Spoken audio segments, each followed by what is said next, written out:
जब तक आशीष गांधी चेयरमैन के पद पर बैठा है, सागवाड़ा की संपत्ति सुरक्षित नहीं। आप अपने गिरेबान में जाके अपने चेयरमैन को और उसके परिवार के जो काले कारनामे हैं बाहुबली कॉलोनी और सब में, उन सब के ऊपर नजर रखे रहे।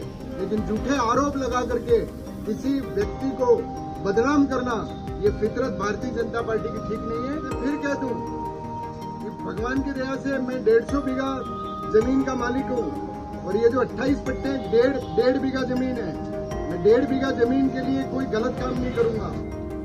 और 6 पट्टे गैर कानूनी तरीके से लिए हैं, ये जांच रिपोर्ट के अंदर हमने कलेक्टर साहब को दिया है।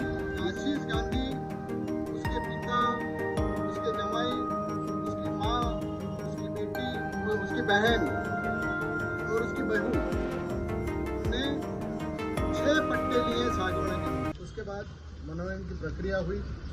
राज्य सरकार ने जिस आशीष गांधी को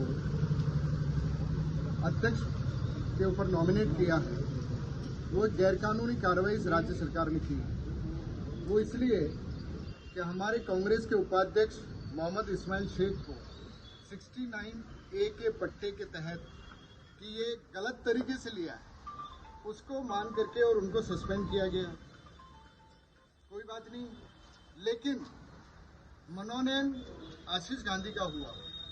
ये आशीष गांधी जो पार्षद है और उसके खिलाफ जिस दिन 9 तारीख को सस्पेंशन होता है और 10 तारीख को राज्य सरकार के द्वारा भ्रष्टाचार निरोधक के द्वारा सागवाड़ा ईओ ने राज्य सरकार को एक रिपोर्ट भेजी कि आशीष गांधी, उसके पिता, उसके जमाई, उसकी माँ, उसकी बेटी, उसकी बहन और उसकी बहू ने 6 पट्टे लिए सागवाड़ा के अंदर और 6 पट्टे गैर कानूनी तरीके से लिए हैं। ये जांच रिपोर्ट के अंदर हमने कलेक्टर साहब को दिया है। ये जांच रिपोर्ट आपके ईओ ने की और 10 तारीख को भेजी है। तो दोहरा मापदंड इस सरकार का कि एक पट्टे के अंदर तो एक उपाध्यक्ष को सस्पेंड कर रहे हैं और 6 पट्टे करोड़ों की भूमि जिस आशीष गांधी ने ली उसको आप मनोनीत कर रहे हैं। तो हमने कलेक्टर साहब से मांग की है कि आपकी रिपोर्ट के आधार पर उस जमीन को नगर पालिका प्रशासन हैंडओवर करे, खुद ले, पट्टों को निरस्त करे और जिन झूठे शपथ पत्र के आधार पर कि हमारे पास देश में कहीं कोई जमीन नहीं है, हम इनकम टैक्स पेयर नहीं है, कच्ची बस्ती में लिया है, तो उस शपथ पत्र के आधार पर आशीष गांधी और उसके 6 परिवार के सदस्यों पर आपराधिक मुकदमा दर्ज होना चाहिए। ये हमने सरकार से मांग की। और साथ ही इस आशीष गांधी और उसके भागीदारों की एक बाहुबली कॉलोनी जो बहुत चर्चित है, जहां पर 4 से 5 बीघा जमीन नगर पालिका की, इसके ऊपर इन्होंने कब्जा किया है और एसडीएम सागवाड़ा ने, इनकी सरकार ने जांच की है। माननीय कोर्ट ने अभी 2 महीने पहले माना है कि ये अतिक्रमी है आशीष गांधी और उसके सारे पार्टनर, और अतिक्रमण को तोड़ने का आदेश दिया है नगर पालिका की जमीन के ऊपर जो अतिक्रमण था उसको।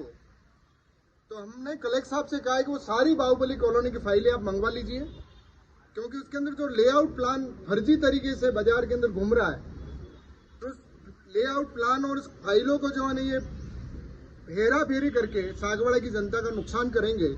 तो हमने ये मांग रखी है उनके सामने कि वो 6 फाइलें भी कलेक्टर साहब अपने पास मंगा लें। जब तक आशीष गांधी चेयरमैन के पद पर बैठा है, सागवाड़ा की संपत्ति सुरक्षित नहीं। पिछले कुछ दिनों से सागवाड़ा का एक मसला और है 28 पट्टों का, कि कमलकांत पाटीदार ने आदिश खोडनिया को जमीन बेची है। उन पट्टों को लेकर के बड़ा चर्चा चल रही है। मैं इस बारे में निवेदन करना चाहता हूं प्रेस के मार्फत प्रशासन से और सबसे कि अगर वो पट्टे गलत हैं, मुझे लगता है कि वो पट्टे नहीं है, वो विक्रय विलेख है। ग्राम पंचायत गोवाड़ी ने अपनी जमीन बाकायदा रजिस्टर्ड डॉक्यूमेंट के द्वारा कमलकांत जी पाटीदार को बेची है और आदिश खोडनिया ने कमलकांत जी से उस जमीन को खरीदी। लेकिन अगर इसके अंदर भी कोई गलत लगता है तो पट्टे निरस्त करो, कोई चिंता नहीं है, लेकिन दोनों तरफ करो कि जो आशीष गांधी चेयरमैन बनाया आपने, उसके जो छह पट्टे हैं जिसमें दोषी पाया गया है, उस जमीन को भी आप जब्त करिए। और मैं फिर कह दूं कि भगवान की दया से मैं 150 बीघा जमीन का मालिक हूं, और ये जो 28 पट्टे हैं, डेढ़ बीघा जमीन है। मैं 1.5 बीघा जमीन के लिए कोई गलत काम नहीं करूंगा, और अगर गलत हुआ है तो सरकार जांच करके और उसको निरस्त कर दे। लेकिन झूठे आरोप लगा करके किसी व्यक्ति को बदनाम करना, ये फितरत भारतीय जनता पार्टी की ठीक नहीं है। आप अपने गिरेबान में जाके अपने चेयरमैन को और उसके परिवार के जो काले कारनामे हैं बाहुबली कॉलोनी और सब में, उन सब के ऊपर नजर रखें। धन्यवाद।